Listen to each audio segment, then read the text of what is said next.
Assalamualaikum warahmatullahi wabarakatuh. A'udzu billahi minasyaitonir rajim. Bismillahirrahmanirrahim. Alhamdulillahi rabbil alamin. Allahumma salli wa sallim ala sayyidina Muhammad wa ala ali sayyidina Muhammad. Amma ba'du. Kaum muslimin rahimakumullah, mari kita sama-sama belajar melanjutkan membaca kitab Al-Jami' Shaghir karangan Imam Suyuti bab keutamaan doa. Pada hadis nomor 4262 Imam Suyuti menuliskan sebuah hadis. Qala Rasulullah sallallahu alaihi wasallam, ad-du'a'u yarudul qada'a wa innal birra yazidu fir rizqi wa innal abda la yuhramu rizqa bidzambi yusibuhu. Artinya doa itu menolak qada dan sesungguhnya kebaikan itu menambah rizki, dan sesungguhnya seorang hamba bisa dihalangi rizkinya sebab dosa yang diperbuatnya. Hadis riwayat Imam Hakim dari Thauban, status hadis ini sahih. Mari kita baca dulu tafsirnya atau syarahnya dari Imam Al-Munawi dalam kitab Faidul Qadir. Tentu ini cuplikannya. Doa menolak qada maksudnya meringankan dan memudahkan qada sehingga orang tersebut qadanya dihitung nikmat. Yang dimaksud qada dalam hadis ini bisa dua makna. Pertama, sesuatu yang ditakutkan akan terjadi, maka ketika seorang hamba berdoa dan doanya sesuai, maka tertolaklah sesuatu yang ditakutkan tersebut. Kedua, yang dimaksud adalah hakikat qada, sehingga makna doa menolak qada adalah meringankan dan memudahkan sehingga qada yang telah turun seakan-akan tidak turun. Kebaikan menambah rezeki maksudnya adalah kuantitas, kualitas atau keberkahannya. Nah, hadis ini itu menjelaskan dua hal. Pertama, doa bisa menolak qada. Yang kedua, mengatakan bahwa kebaikan itu bisa menyebabkan rezeki datang, dan sebaliknya keburukan atau dosa bisa menyebabkan rezeki tertolak atau musibah datang. Artinya amal baik mengakibatkan baik, amal buruk mengakibatkan buruk. Salah satu amal baik adalah silaturahmi, misalnya mendatangkan rezeki, memanjangkan umur, kayak begitu. Ad-du'a'u yarudul qada. Ini kan pada satu sisi kita sering mendapatkan pelajaran bahwa takdir Allah itu tidak berubah. Oke.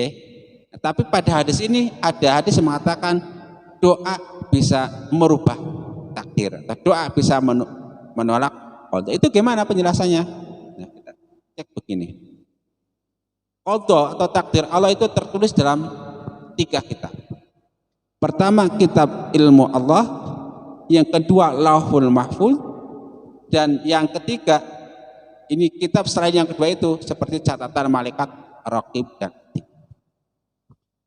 Nah, lalu mana qada yang bisa berubah? Nah, pada Lauhul Mahfuz catatan Allah tidak berubah. Pada pada ilmu Allah catatan tidak berubah, tetapi pada Lauhul Mahfuz bisa berubah, pada catatan di malaikat bisa berubah. Ingat, pada ilmu Allah tidak berubah, di Lauhul Mahfuz bisa berubah, dan pada catatan malaikat bisa berubah. Nah, doa yang bisa menolak qada itu qada yang berada di catatan Lauhul Mahfuz dan qada yang ada di catatan para malaikat dan lainnya. Ini yang bisa ditolak. Tetapi rahasianya ini pemirsa, meskipun ilmu Allah tidak berubah, tapi ada satu rahasia, bahwa perubahan yang terjadi di Lauhul Mahfuz dan perubahan yang terjadi di catatan para malaikat itu sesuai dengan yang ada di ilmu Allah. Dengan kata lain seakan-akan begini, ilmu Allah hanya Allah yang tahu, tidak berubah. Tetapi kalau kamu kepengin supaya ilmu Allah itu cocok dengan keinginan kita, ya rubah yang ini. Intinya rubahlah catatan malaikat raqib dan atid dengan ikhtiar kita berbuat baik, dengan ikhtiar kita dengan doa. Rubahlah takdir atau qada di lauhul mahfuz dengan doa kita, maka nanti biar Allah Subhanahu wa taala yang menentukan apa yang ada pada ilmunya. Ya kira-kira kalau bahasa enggak benernya, tugas kita nih merubah catatan malaikat dan merubah takdir di lauhul mahfuz. Kalau yang di ilmu Allah biar Allah. Tapi rahasianya, nah ini perubahan yang di lauhul mahfuz ini sama dengan perubahan yang itu. Kira-kira begitu. Bahasa lain, kalau kita rubah, yuk, gak berani saya ngomongnya. Lah ya kan, kira-kira begitulah. Intinya itu bahwa ini menunjukkan rasa optimis. Nah, lalu siapa ahli tafsir atau sahabat yang berpendapat ad-du'a'u yarudul qada? Doa itu bisa menolak takdir. Di antaranya adalah Sayyidina Umar. Beliau berdoa ketika tawaf sambil menangis, ya Allah, jika takdirku adalah orang yang celaka, hapus saja tuh catatan, kemudian ganti dengan catatan orang baik. Begitu juga ahli tafsir Ibnu Umar, bukan Ibnu Mas'ud maksudnya. Ibnu Mas'ud juga sama berdoa begitu, ya Allah, jika aku ditetapkan sebagai orang yang celaka, hapus saja tuh tulisan lalu ganti. Ya kira begitu. Ya pendapat lain. Nah tentu ada pendapat yang kedua, yaitu pendapat ahli tafsir Ibnu Abbas yang mengatakan bahwa memang perubahan itu terjadi, tetapi ada pengecualian pada 6 hal. Yang pertama tentang baik, tentang bahagia dan celaka tidak berubah, tentang ajal kematian tidak berubah, terus tentang rizki tidak berubah, dan yang lainnya kata Ibnu Abbas.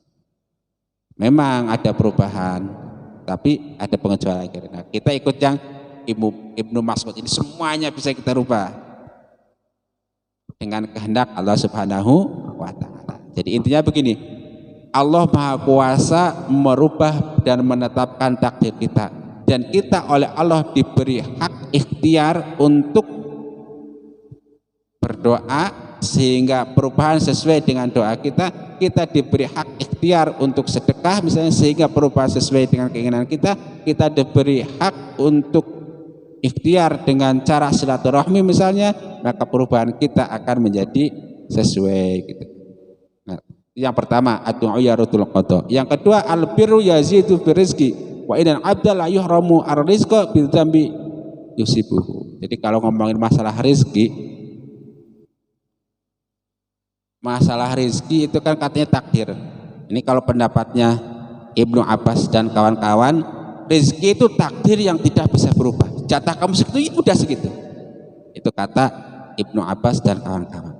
Tapi kita ikut yang pendapatnya Sayyidina Umar, Ibnu Mas'ud dan lain-lain yang mengatakan bahkan takdir rezeki kita pun masih bisa diubah oleh Allah Subhanahu wa taala.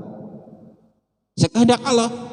Lalu caranya gimana? Caranya kita diberi hak untuk ikhtiar. Di sini dikatakan untuk merubah rezeki kita dari sedikit menjadi banyak, dari miskin jadi kaya misalnya, dari kekurangan jadi kecukupan. Salah satu caranya adalah itu berbuat baik,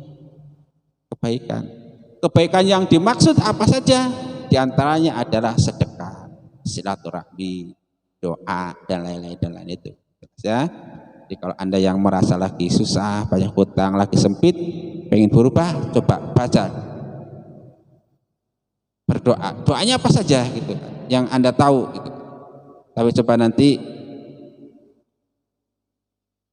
saya lihat apa nih contoh doanya Ibnu Mas'ud.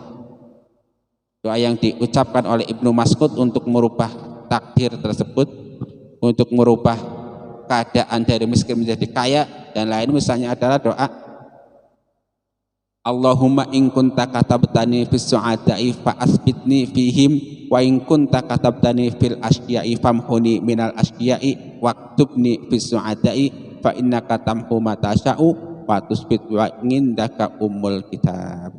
Doa Sayyidina Umar kayak mirip begitu. Jika sudah jelas ya, jika satu dalil mengatakan ad-du'a'u yarudul qada, bahwa doa itu bisa menolak takdir, atau kita bisa usul kepada Allah supaya takdir kita dari baik menjadi lebih baik, dan yang tadinya buruk menjadi baik dengan cara berdoa.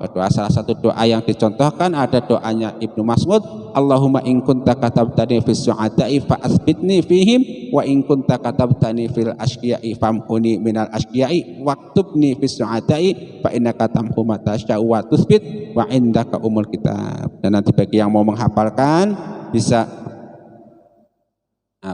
bisa membaca pada deskripsi video ini. Dan jangan lupa biar doa Anda makbul kira-kira begitu ya, bantu perkembangan channel kami dengan cara like, subscribe, dan share kepada teman-teman. Ini salah satu doa yang paling esensial yang diajarkan oleh Ibnu Mas'ud kepada kita. Mudah-mudahan bermanfaat. Rabbana taqabbal minna innaka antas samiul alim wa tub alaina innaka antat tawwabur rahim. Subhanakallahumma wa bihamdika asyhadu an la ilaha illa anta astaghfiruka wa atubu ilaik. Wa afa minkum. Wassalamu alaikum warahmatullahi wabarakatuh.